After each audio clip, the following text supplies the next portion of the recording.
No ar, Campo e Batom, o programa da mulher rural brasileira. Eu sou Alessandra Bergman, jornalista, e trago neste programa convidados e convidadas para mostrar, para ensinar e para aprender contigo, mulher rural de todo o país. Estamos nas redes sociais, youtube.com/radiopress, clica no sininho e te inscreve, facebook.com/radiopress Porto Alegre ou Campo e Batom no Facebook.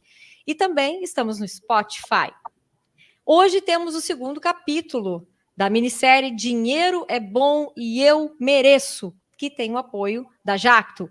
Você tem uma gestão financeira que se mantém ou ela é de mentira? No primeiro problema que acontece, ela se abala. O que o estresse, os problemas de relacionamento e aquela gripe mal curada tem a ver com sua falta de dinheiro? A gente trouxe uma especialista para falar sobre tudo isso, que vai responder todas essas perguntas e muito mais aqui no programa para quem quiser participar. Por isso, já entra lá nas nossas redes e já te conecta conosco. Raquel Machado dos Santos, que é jornalista e assessora de relacionamento da Sicredi Interestados, Rio Grande do Sul, Espírito Santo, é a nossa convidada. Bem-vinda ao Campo e Batom, Raquel. Oi, Alessandra, tudo bem? Muito obrigada pelo convite. Obrigada a todos vocês que nos assistem. É um prazer estar aqui com vocês. Prazer receber a colega, que foi colega, inclusive, de faculdade. Minha colega querida. A gente não diz quanto tempo atrás, né, Raquel? A gente não fala, né, para não ficar chato. Mas como é que é essa história? Você tem dado aí uma consultoria muito bacana para centenas, eu achei que eu tinha escrito errado, centenas de mulheres cooperativadas, mas são centenas realmente de mulheres que estão mudando a sua visão financeira a partir de uma técnica que tu estás usando que tem a ver com a natureza. Explica para a gente um pouquinho como é que funciona isso. Alessandra, o Sicredi, a nossa cooperativa aqui, a Sicredi Interestados, né, com sede aqui em Pelotas, no Rio Grande do Sul, já trabalha educação financeira desde 2015, né, dentro do seu quadro de colaboradores, associados, coordenadores de núcleo, né, e a gente vem ao longo dos anos aprimorando esse trabalho.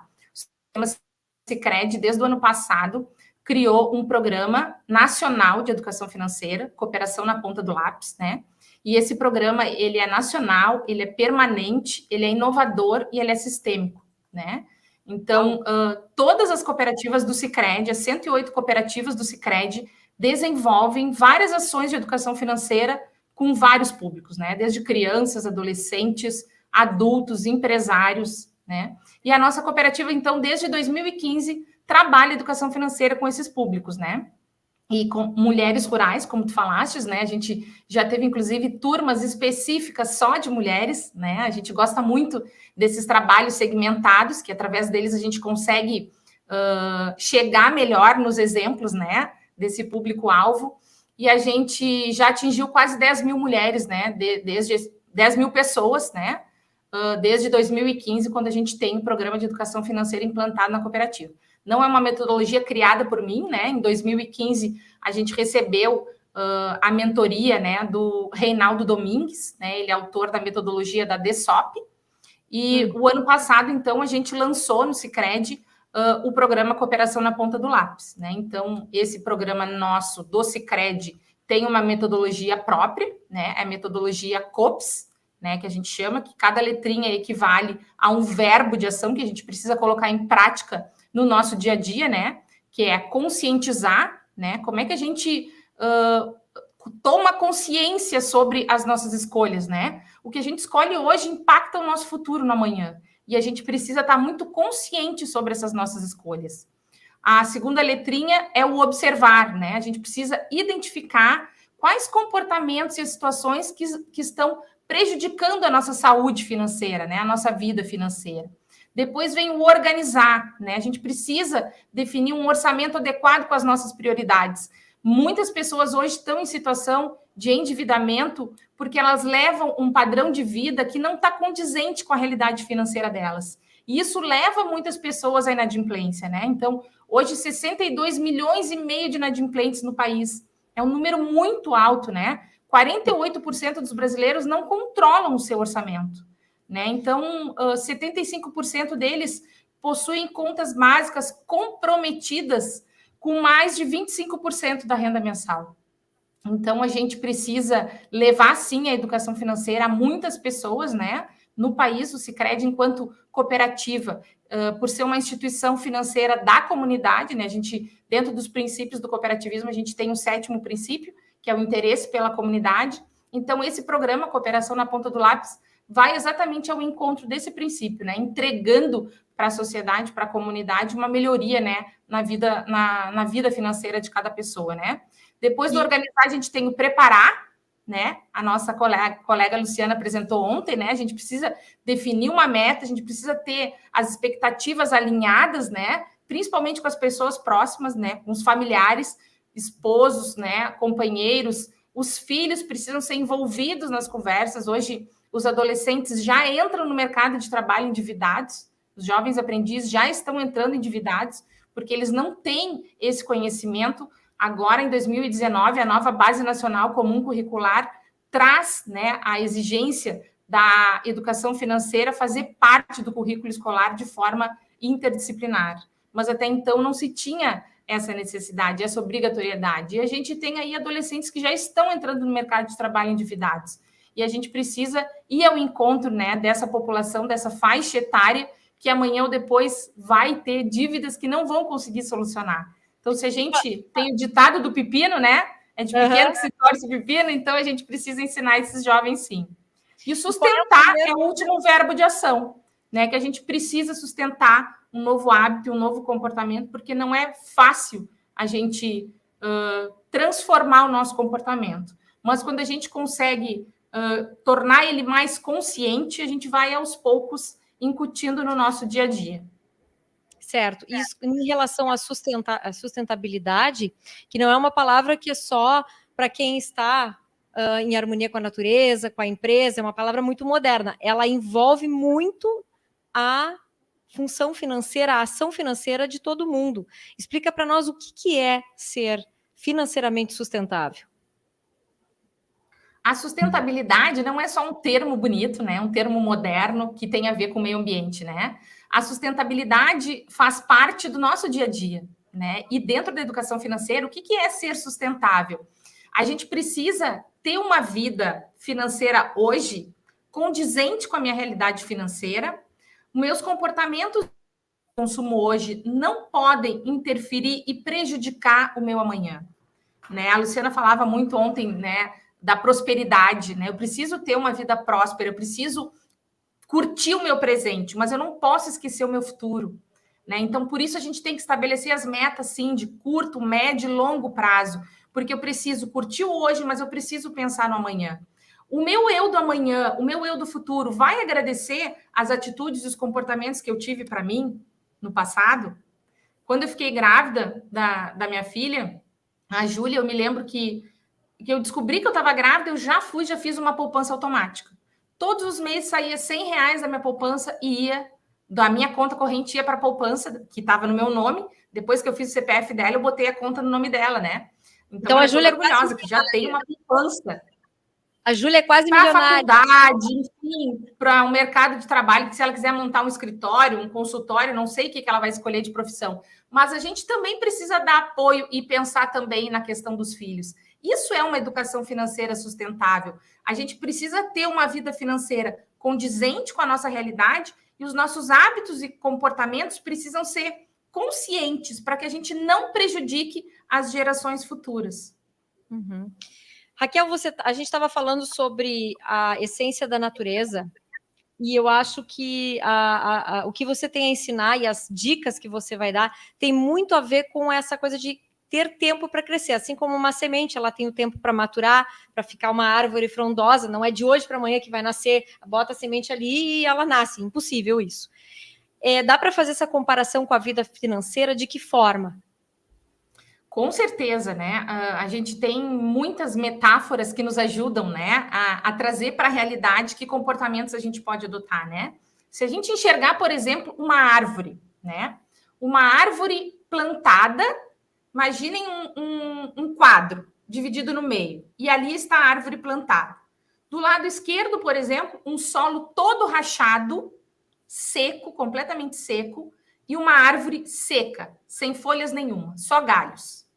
Do lado direito, uma graminha verde, uma terra fértil, uma árvore com muitas folhas, frutos, né?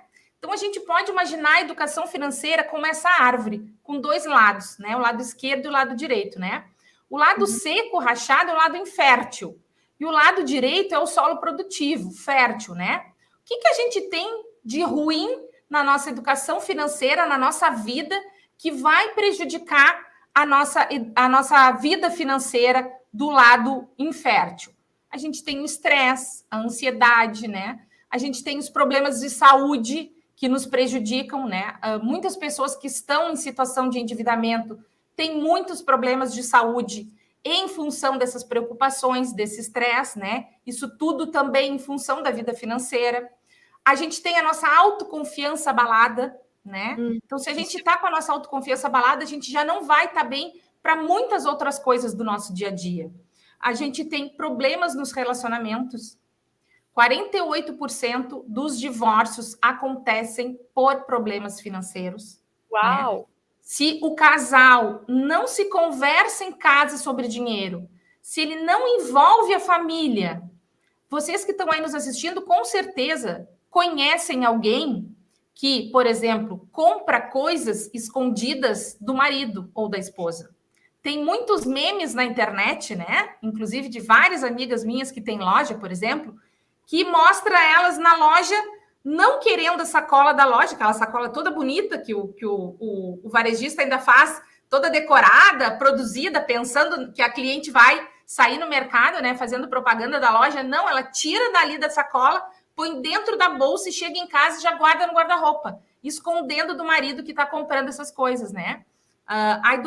As finanças precisam ser muito discutidas entre o casal, envolvendo inclusive as crianças. Se a gente tem o dinheiro como um tabu, é muito difícil que aquela criança vá crescer como um adulto enxergando o dinheiro como uma prosperidade na sua vida. A criança ouve desde pequeno que a mãe não tem dinheiro, dinheiro não dá em árvore, isso é muito difícil, tem que trabalhar muito. A criança vai crescer com aquilo na cabeça, de que é muito difícil ganhar dinheiro. E, na verdade, a gente tem que mostrar para a criança o lado bom do dinheiro, né? Que nos traz prosperidade, que nos faz realizar sonhos, que com ele a gente consegue... Dinheiro não traz felicidade, né? Como a gente diz, a gente pode ser feliz sem o dinheiro, mas o dinheiro nos ajuda a conquistar vários sonhos que vão ao encontro da nossa felicidade. Então, os problemas dos relacionamentos também estão dentro desse lado infértil da árvore, né? E os sonhos e objetivos que não saem do papel. Né? Eu tenho um sonho de comprar um carro, eu tenho um sonho de ter a minha casa própria, eu tenho um sonho de ter filhos, de me casar, mas só depois de fazer a faculdade, aí não faz nunca a faculdade, né? Do outro lado, o que a gente tem, né? Da árvore sustentável, né? Do lado fértil. A gente tem uma pessoa tranquila, porque ela tem planejamento da sua vida financeira, porque ela pensou no futuro da sua família, porque ela consegue planejar uma renda, inclusive, para as situações de emergência. Ela consegue planejar uma renda para a sua previdência privada. Hoje a gente não sabe se vai contar com o INSS no futuro. Né? Eu já não vou contar. E para os jovens, eu já digo, vocês têm que começar hoje a previdência privada de vocês. Porque se vocês vão deixar para amanhã, o investimento que vocês vão ter que fazer, o esforço vai ter que ser muito maior. Se eu começar quando jovem, eu boto 100, 200 reais por mês. Se eu começar já mais maduro, com 30, 40 anos, eu já vou ter que botar 500, 800, R$1.000 para conseguir ter uma aposentadoria mais tranquila. Então, quanto mais cedo a gente começar, menor é o esforço para a gente se preocupar. E o lado sustentável ainda conta com os planos, com as experiências que a gente tem de vida, que vão nos ajudar a agregar mais renda para o futuro, né? E a gente tira os sonhos e as metas do papel. Quando a gente planeja, quando a gente se organiza, a gente consegue, né, a curto, médio e longo prazo, realizar os nossos sonhos. Então, essa metáfora da árvore nos traz de que forma a gente pode enxergar a nossa vida financeira sustentável. Né? Então, o que a gente quer da nossa vida? A gente quer uma árvore frondosa, com uma copa vistosa, com muitos frutos. A gente precisa se organizar e planejar a nossa vida. E qual é o tempo certo de fazer isso? Porque, digamos assim, uma mulher madura que está com a vida bagunçada, financeiramente falando, não organizou essas coisas, não está se preocupando com uma aposentadoria extra, tá complicada. A partir de que momento ela começa e por onde começar, Raquel? Nunca é tarde para começar, né? Não. Eu digo que a hora certa para começar é a hora quando tu toma consciência, né? Mudar. Pode sonhar? Endividado deve sonhar. Qual é o primeiro sonho do endividado? Sair da dívida. Né? Então, ele precisa listar, né, quais são as dívidas que ele tem, listar quais as dívidas têm bens em garantia, quanto tempo eu tenho para pagar essas dívidas, qual o valor dessas dívidas, né? Não é porque as minhas compras estão em cartão de crédito parceladas que eu não tenho dívidas. Aquelas contas parceladas são todas parte da minha dívida. Eu estou pagando elas em dia, mas elas fazem parte das minhas dívidas, né? Então, a hora de começar é quando eu tomo consciência da minha situação financeira, quando eu tomo ciência de que eu estou levando uma vida que não está condizente com a minha realidade financeira, ou seja, eu tenho um padrão, eu adoto um comportamento que eu quero aparentar para a sociedade algo que não faz parte da minha realidade financeira. Eu uso roupas de marca, eu faço altas viagens internacionais, né? Eu tenho os meus filhos na escola mais cara da cidade, né? Sendo que a gente não precisa ter determinados comportamentos. Eu posso ter uma vida mais sustentável, mais regrada, e é isso que vai nos levar ao caminho certo. Não tem idade certa para começar. Claro que quanto antes eu começar, menor é o esforço que eu vou fazer para chegar lá, né? Para mim realizar os meus sonhos e para mim conseguir uma previdência tranquila, né? Uma aposentadoria mais tranquila no futuro. Mas a gente precisa ter esse momento de autoavaliação, esse momento de tomada de consciência de que não está bom, não está legal, e aí eu preciso, então, mudar esses comportamentos. Começando envolvendo a família é o primeiro passo que eu tenho que dar, né? Eu não posso ter uma vida financeira escondida, né? Eu preciso conversar, porque os hábitos e os comportamentos precisam ser, inclusive, apoiados uns pelos outros, né? Se eu tenho um amigo que está nesse momento de educação financeira, eu não vou convidar ele para fazer uma viagem internacional, né? Eu não vou convidar ele para ir num restaurante caro, né? Mas eu posso convidar para um happy hour, né? Então, a gente pensar quais alternativas eu tenho para poder apoiar, né, os meus familiares, os meus amigos que estão nesse processo de educação financeira na sua vida. Nós estávamos falando antes nos bastidores que existem perfis de mulheres, perfis de mulheres em relação ao dinheiro, né? Falando em mulheres aqui, porque a gente está falando em um programa para mulheres. Que perfis são esses e como é que as ouvintes podem se identificar neles? Então, né, a gente tem diversos perfis, né?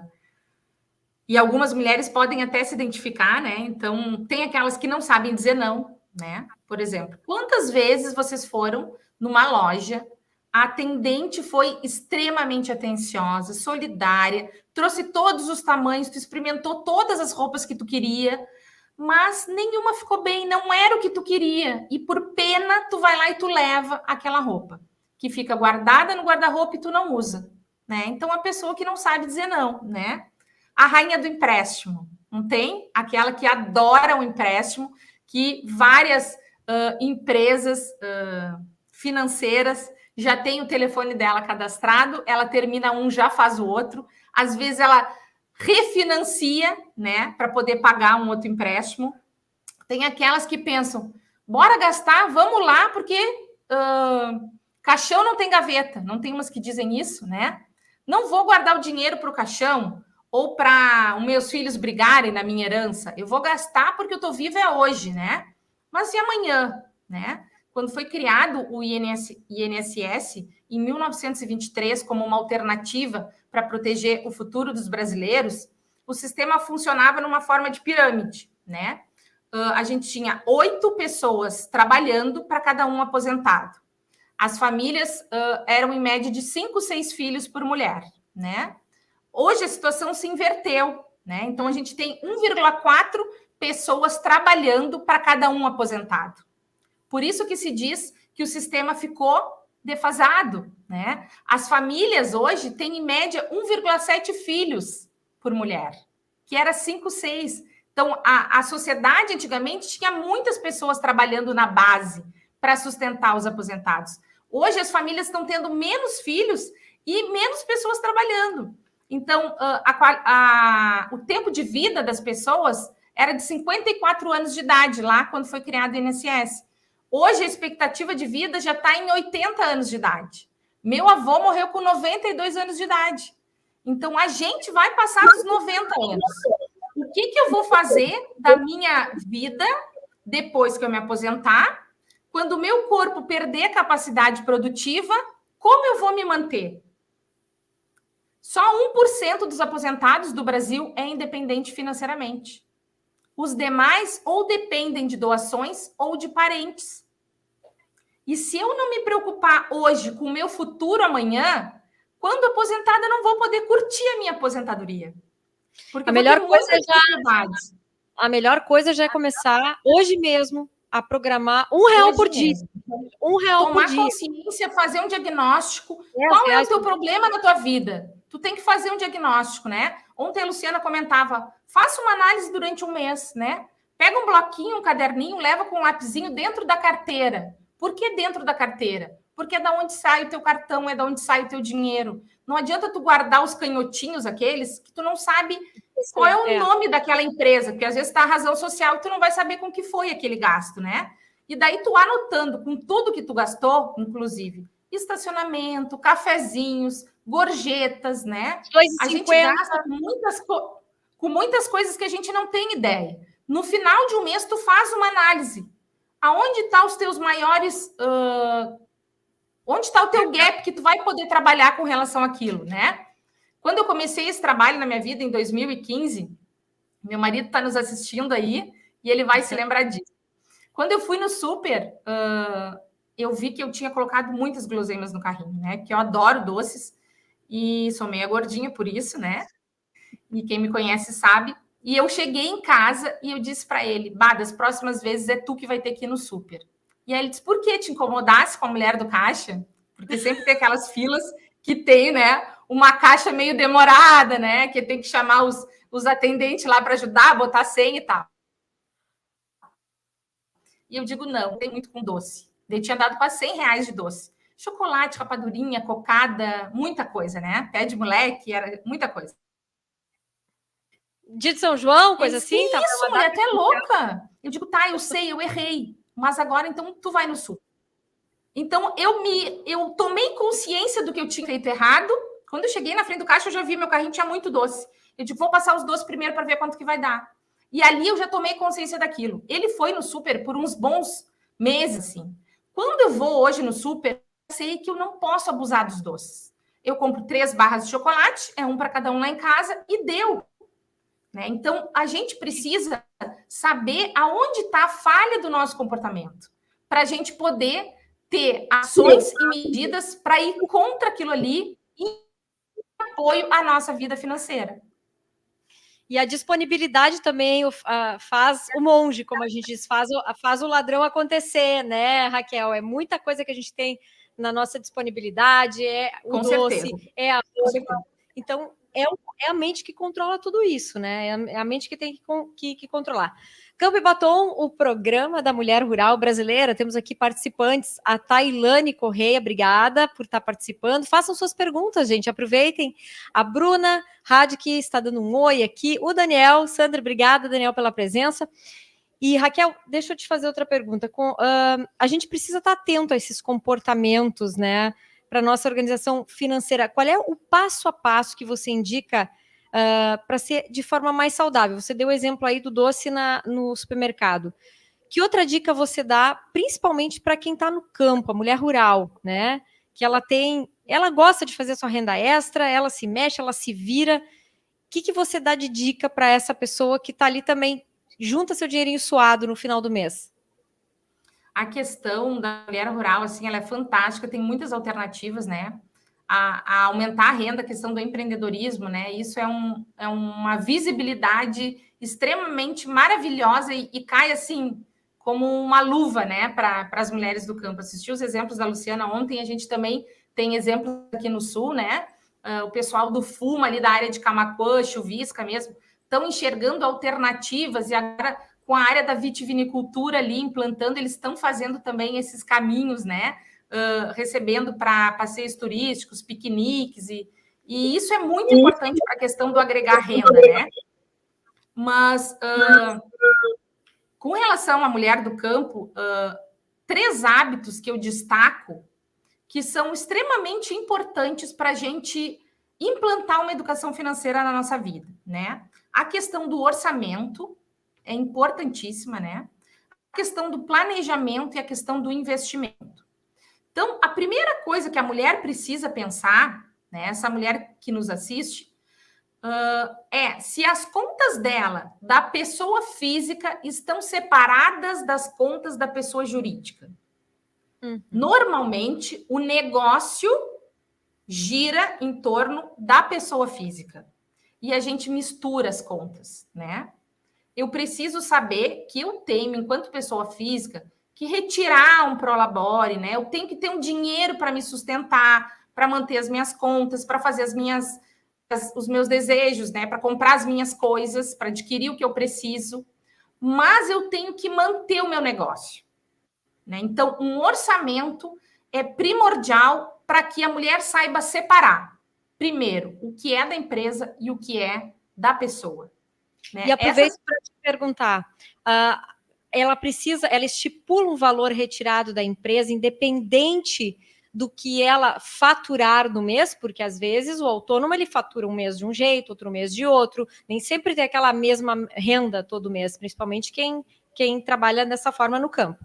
Ela retira conforme ela recebe, um percentual do que ela recebe, ou ela tem uma renda fixa para ela por mês, independente das despesas da empresa? Não existe regra, né?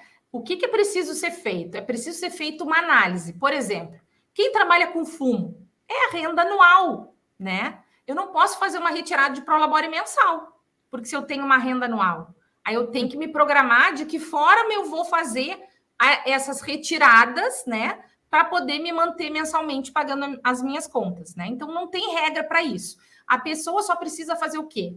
Uma análise da sua forma de entradas para poder definir como vai ser as suas retiradas. Não adianta eu pensar que eu quero tirar 5 mil reais, né, de prolabore, por exemplo, se o meu negócio não me rende por mês, eu tirar os 5 mil reais de prolabore e ainda manter o fluxo de caixa para o meu negócio, né, se manter. Então, eu preciso fazer uma análise, eu preciso fazer entradas e saídas do meu negócio, como que fecha o meu negócio, se ele é mensal, e quantos % daquilo ali eu preciso ter em fluxo de caixa para manter a minha empresa e quanto eu posso retirar.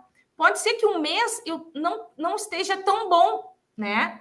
Eu tenha que tirar menos, por exemplo, de prolabore. Eu posso ter essa definição. O Sebrae tem muitos cursos, né? Ensinando, né? Várias etapas, né? Da implantação, né? E da análise do fluxo de caixa, como as empresas podem atuar, inclusive separando a pessoa física, a pessoa jurídica. As agências do Sicredi também estão preparadas para trabalhar isso com os seus associados, né? A gente tem a educação financeira da pessoa jurídica que trabalha exatamente nesse ponto de separar, né, a pessoa física da pessoa jurídica.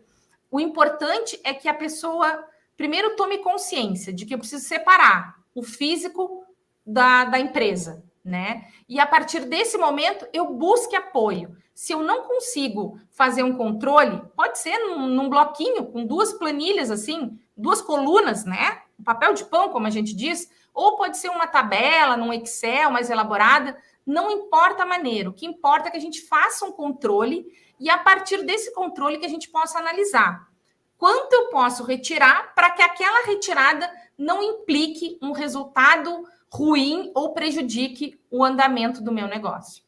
Entendido. E a palavra sustentabilidade é parte importantíssima da vida financeira. Isso aí a gente já viu, né, Raquel? Mas afinal, como é que uma pessoa sabe que a vida dela é financeiramente sustentável? Identificar quais são os pontos chaves que ela pode avaliar. Então, usando até, inclusive, a analogia da árvore, a metáfora da árvore que a gente utilizou antes, né? Como eu vou saber se a minha vida financeira é sustentável ou não? Se eu analisar, por exemplo, as minhas raízes como se fosse as minhas escolhas, né? As minhas boas escolhas, os meus comportamentos com relação ao dinheiro, o meu ambiente familiar harmônico, eu consigo conversar com a família, eu consigo falar sobre dinheiro, para mim não é tabu, né? Eu consigo dizer para os meus colegas de trabalho, hoje eu não vou poder ir no happy hour porque eu tô mal de grana esse mês. Eu consigo dizer para minha família, hoje não podemos almoçar na churrascaria, eu vou ter que fazer a massa em casa, enfim, né? Porque a carne tá com preço difícil, né? Então a gente precisa tratar o dinheiro como uma forma natural. Então, se as minhas raízes são as minhas boas escolhas, os meus bons comportamentos, se eu tenho um bom ambiente familiar em harmonia, se eu consigo conversar com todos sobre dinheiro, né? Quanto mais fortes forem as nossas raízes, mais sólido vai ser o nosso crescimento, né?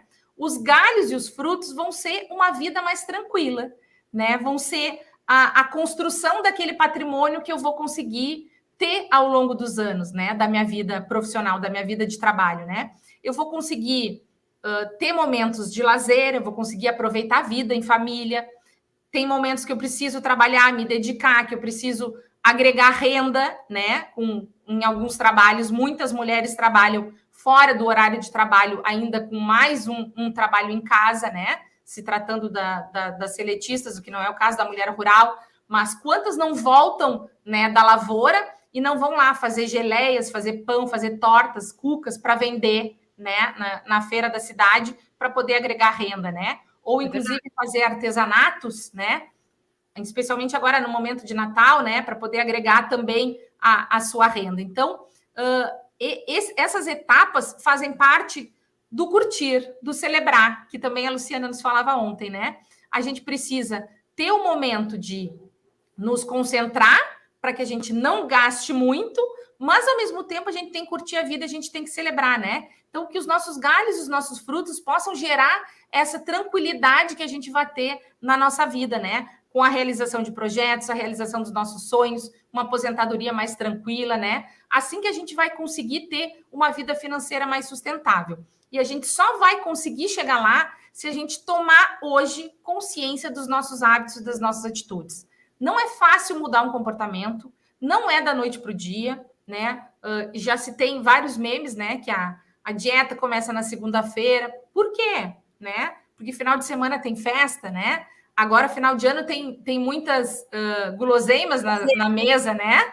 Então, eu vou começar a dieta só em janeiro. Ah, mas em janeiro tem as férias, aí eu vou viajar, eu vou querer curtir. Então, eu vou começar a dieta só depois que voltar das férias. Então, não deixa para amanhã. A gente tem que começar hoje a mudança de hábitos para que a gente possa ter amanhã uma vida financeira mais sustentável e mais equilibrada, que possa nos proporcionar mais lazer e mais qualidade de vida, né? De forma próspera. Quanto mais a gente se conhece, mais sucesso a gente tem em qualquer área da vida e na financeira também, né, Raquel? Com certeza, com certeza. Foi um prazer te ter aqui, Raquel. Raquel Machado dos Santos, ela que é uma das assessoras e de relacionamento da Sicredi Interestados, Rio Grande do Sul e Espírito Santo. E um prazer te ter aqui. Volte sempre, Raquel, que esse microfone esteja sempre aberto para te receber, para dar altas dicas aqui para as mulheres, para nossas ouvintes, tá? Muito, muito obrigada. E Campo e Batom volta na próxima semana com mais capítulos de Dinheiro é Bom e Eu Mereço. Até lá! Tchau, tchau. Obrigada.